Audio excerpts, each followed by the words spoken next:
Dirty December is over, and so many diasporans, foreigners who came to Ghana and Nigeria have already made their way back to their foreign base.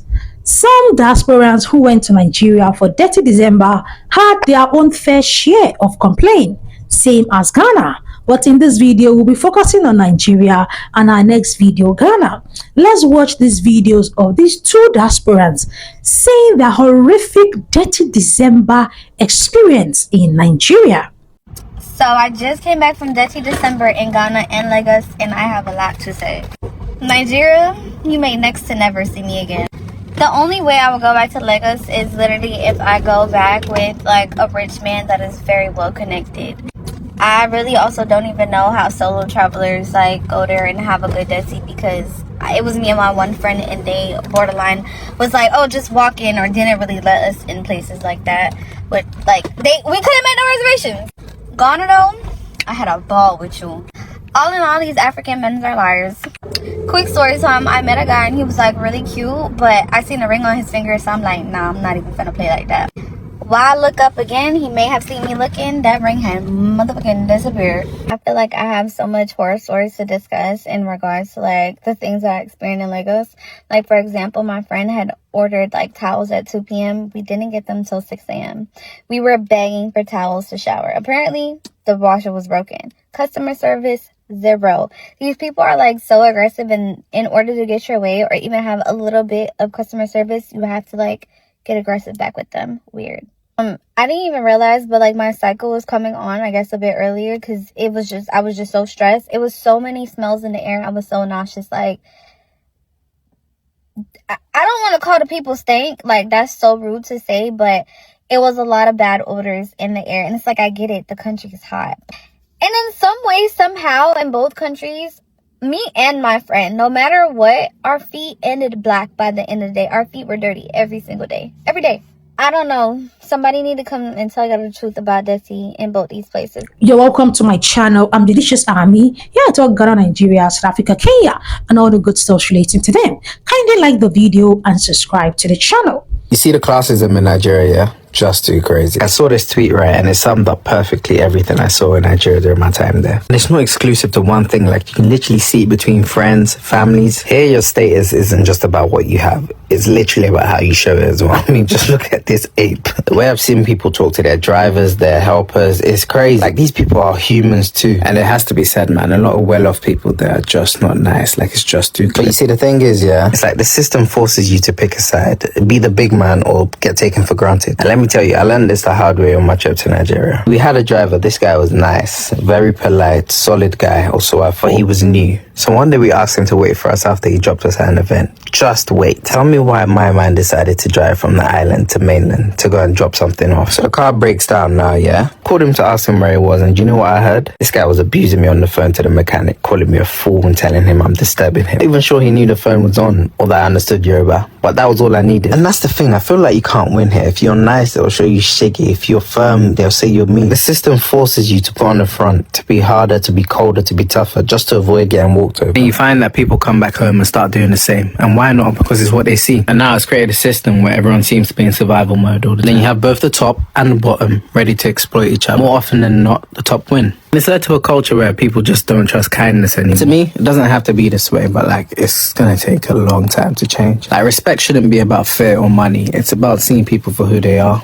not what they have. I don't know, that's what I just noticed when I was there. If you got different opinions, let me know. If you agree, let me know as well. One thing is clear though, it's clearly a problem and it needs to be sorted out. For this first lady, we heard from her. She said, according to her, that when she went for her Dirty December experience in Nigeria, that it was very, very off. She complained of a lot of things. She spoke about how the people aren't nice. She said something about them being hostile, and she spoke about smell. She said it kind of smells over there. That it kind of smells over there. That she knows saying that somebody smells is bad, but she kind of noticed a lot of smell in the air. For this lady, I will not come here and come and start bashing her. That's a very, dumb thing to do. It was her experience, but I will just throw more light on some of the things she said. Let's talk about the smell. some part in Lagos, because obviously the 30th December she came for was in Lagos. There are some parts in Lagos that actually smells. The open drainage smells. But there are some areas you go to in Lagos, you won't perceive any single smell. When you go to the market, those open markets, they have smells. When you go to these local streets, they have smells. And I feel this is also the same for any other place you will go to that operates an open drainage system. So for her saying the smell, I think some areas in Lagos actually has this funny smell, and also these drainage vehicles, they call them loma. I'll put in their pictures on the screen. Most times when they go to take refuse bins from people's homes, they don't walk on the vehicles so that they don't drip off water. So by the times they go from houses to houses picking up waste bin from people's homes, the extra water from the vehicle drips off on the floor, leaving this nasty smell. You just go to a shush estate, a refined estate, and it smells. Why? Because the disposal vehicles that come in to pick bins from the houses there are not well used. They have holes beneath them. So when they pick, waste bins from the houses, they end up dripping off the excess water on the floor, making the whole place smell. So for that part, I will not say she's wrong. But I also feel that her 30 December trip to Nigeria, she didn't really plan so well. 30 December in Nigeria is very expensive. Yes, very, very expensive. So I feel some of the things she experienced was low cash. Low cash. She didn't get the welcome she wanted. She didn't get the welcome she felt she deserved, obviously, because her money wasn't much. And she said she met a man that she liked, but she noticed that he had a ring on. And by the time she would, give him she noticed that he had taken his ring off. Are you whining Lagos men? Try those people first. They will give you trauma. Let's go to the other guy who spoke about the rude culture of people in Lagos. Yes. Before we even go to her, let's quickly talk about something that lady also said when she spoke about the people not being friendly. So this is what I'm not going to lie. People in Lagos, they don't smile. They hardly smile. That is like the busiest city in Nigeria. They don't smile. If you want to go to other states in Nigeria where you will see very lively people, let's say Calabar, Akwa Ibom, Abuja, you see, people over there smile a lot. You understand? Places like Enugu or the north, you understand? Places in the north. But see that Lagos, they don't smile there. Oh. They are very, very, very, very harsh people.